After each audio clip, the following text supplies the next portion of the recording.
خندق کی جنگ جیتنے کے بعد ایک رات رسول اللہ صلی اللہ علیہ وسلم نے خواب دیکھا کہ وہ اپنے صحابہ کے ساتھ کعبہ کا طواف کر رہے ہیں. تو اس ڈریم کو پورا کرنے کے لیے آپ صلی اللہ علیہ وسلم 1500 صحابیوں کے ساتھ مکہ کی طرف روانہ ہوا ہے، لیکن مکہ والوں نے ان کا راستہ روک دیا. رسول اللہ صلی اللہ علیہ وسلم نے ان کے ایمبیسڈر کو کہا کہ ہم صرف اور صرف عمرہ کرنے کے لیے آئے ہیں. وہ بندہ واپس گیا اور مکہ والوں کو کہا کہ میں نے روم کے بادشاہ کیسر کو دیکھا ہے اور ایران کے بادشاہ کسرا کو بھی دیکھا ہے اور یمن کے بادشاہ نجاشی کو بھی دیکھا ہے، لیکن میں نے محمد جیسا بادشاہ کبھی بھی نہیں دیکھا.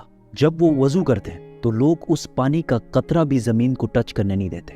ایسے آدمی اور ایسے فالوور سے لڑنا امپاسبل ہے. میں تو کہتا ہوں ان کی بات مان لو، لیکن آف کورس انہوں نے بات نہیں مانی. رسول اللہ صلی اللہ علیہ وسلم نے حضرت عمر کو کہا کہ تم جاؤ اور ان سے بات کرو. تو انہوں نے کہا کہ میرا کوئی بھی رشتہ دار اتنا اسٹرانگ نہیں ہے مکہ میں جو میری پروٹیکشن کر سکے، کیونکہ حضرت عمر کا تعلق تھا بنو عدی سے جو کہ قریش میں تھا، لیکن اتنا پاورفل خاندان نہیں تھا.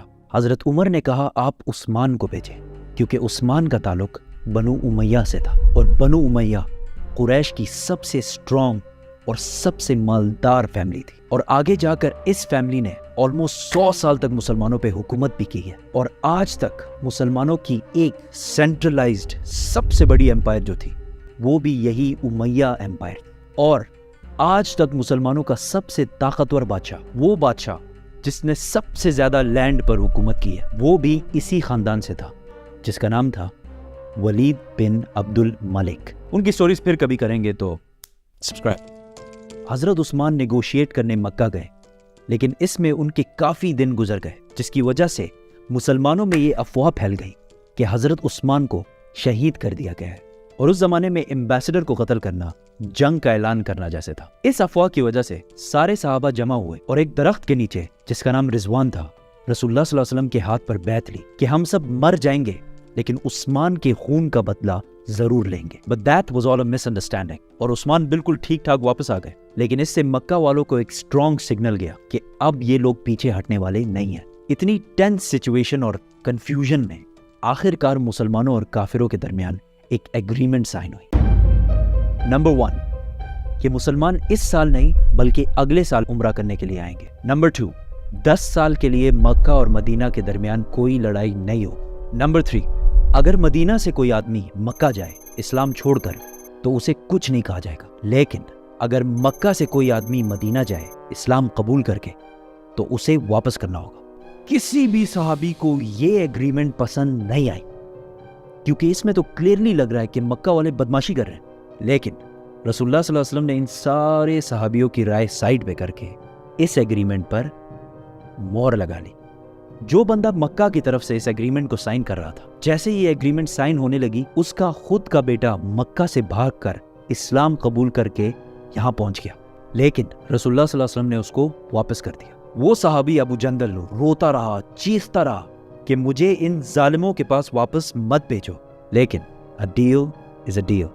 اس کو واپس کر دیا گیا. کافی لوگ ایسے آنے لگے اور سب کو واپس بھیجا گیا. ایک دفعہ ایک عورت بھی مکہ چھوڑ کر مدینہ آئی، لیکن اس عورت کو واپس نہیں کیا گیا کیونکہ مکہ والوں نے معاہدے میں ایک غلطی کی تھی، اور اس معاہدے میں لکھا تھا کہ اگر کوئی آدمی مکہ سے مدینہ آئے تو اسے واپس کیا جائے گا. آدمی، عورت کا تو کسی نے کچھ نہیں کہا. اور اس طرح کوئی آدمی اگر اسلام قبول کر کے مدینہ آئے تو اسے واپس کر دیا جاتا تھا، لیکن اگر کوئی عورت آئے تو اسے مزے سے رہنے دیا جاتا.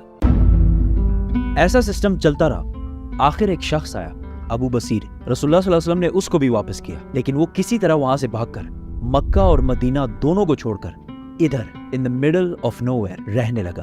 آہستہ آہستہ بہت سارے لوگ مکہ سے مدینہ جاتے اور مدینہ سے انہیں واپس بھیج دیا جاتا، لیکن وہ مکہ کے بجائے ادھر ابو بصیر کے ساتھ رہنے لگے. اور یہاں آہستہ آہستہ ایک پورا ٹاؤن آباد ہو گیا، اور ان کی لوکیشن اتنی پرفیکٹ تھی کہ یہ مکہ اور شام کے درمیان جو ٹریڈ کا راستہ تھا بالکل اس کے پاس آباد تھے. تو انہوں نے آہستہ آہستہ مکہ والوں سے اپنا بدلہ لینا شروع کیا. اس ابو بصیر کے ٹاؤن کی وجہ سے مکہ والوں کا ملینز اینڈ بلینز کا نقصان ہونے لگا. آخر کار مکہ والوں نے تنگ آ کر اس ایگریمنٹ کا 3rd پوائنٹ، جو انہوں نے خود بڑے خوش اور پاورفل ہو کے ڈالا تھا، خود ہی کہا کہ بس اس کو ختم کرو. اور کہا کہ آج سے اگر کوئی آدمی مکہ سے مدینہ جائے تو اسے پلیز مدینہ میں بہت اچھے طریقے سے رکھو. اور آہستہ آہستہ یہ ایگریمنٹ ان کے گلے میں پھنسنے لگی.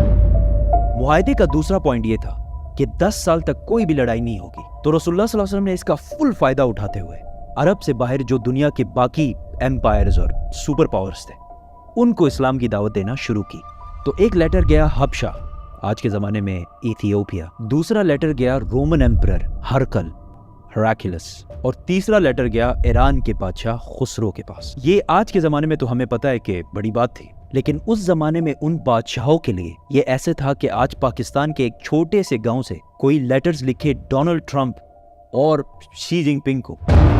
لیکن ڈفرنس آج اور اس زمانے میں صرف یہ ہے کہ اس زمانے کے کرسچنز اور یہودیوں کو یہ بات بہت اچھی طرح پتہ تھی کہ بہت جلد ایک پیغمبر, ایک میسنجر آنے والا ہے. حبشہ کا بادشاہ نجاشی جو کہ کرسچن تھا اس نے تو اسلام قبول کر لیا, لیکن رومن ایمپرر کو یہ بات بہت عجیب لگی. تو اس نے اپنے ایمپائر میں موجود کچھ قریش کے لوگوں کو بلایا, اور اس ٹائم ابو سفیان بھی رومن ایمپائر میں ہی موجود تھے. تو ابو سفیان کچھ عربیوں کے ساتھ رومن ایمپرر کے محل میں پیش ہوئے اور ان کو محمد صلی اللہ علیہ وسلم کے کیریکٹر کے بارے میں بتایا. رومن ایمپرر بہت امپریس ہوئے محمد کے کیریکٹر کے بارے میں سن کر, اور انہوں نے کہا کہ مجھے پتا تھا کہ بہت جلد ایک پیغمبر آنے والا ہے, لیکن وہ تم عربیوں میں سے ہوگا یہ میں نے کبھی نہیں سوچا. ابو سفیان نے وہاں سے باہر نکل کر اپنے ساتھیوں کو بولا کہ اب تو محمد سے رومن ایمپائر کا بادشاہ بھی گھبرانے لگا. یہ تو تھے دونوں کرسچن کنگڈمز, لیکن ایران کے بادشاہ زوراسٹرین پارسی تھے جو آگ کی عبادت کرتے. خسرو نے کہا تم لوگ اس ڈیزرٹ سے آ کے مجھے سکھاؤ گے کہ زندگی کیسے گزارنی ہے, اور اس لیٹر کو پھاڑ کر پھینک دیا. اور اس نے 2 لوگوں کو رسول اللہ صلی اللہ علیہ وسلم کو مارنے کے لیے بھیجا. ویئرڈلی انف کچھ ہی دنوں بعد اس کے اپنے بیٹے نے اس کو پھاڑ جان سے مار دیا. جیسے ہی وہ 2 لوگ مدینہ پہنچے تو رسول اللہ صلی اللہ علیہ وسلم نے ان کو بلایا اور کہا کہ جس بادشاہ نے تمہیں مجھے مارنے کا آرڈر دیا ہے اس کے اپنے بیٹے نے اسی کو مار دیا ہے. وہ یہ سن کر حیران ہو گئے اور واپس چلے گئے. اس طرح اسلام کا نام آہستہ آہستہ پوری دنیا میں پھیلنے لگا, اور ویسے بھی مکہ کے ساتھ تو 10 سال تک کوئی لڑائی نہیں ہونی تھی. تو مسلمانوں نے اپنی ساری اٹینشن مکہ کو چھوڑ کر خیبر کی طرف کی.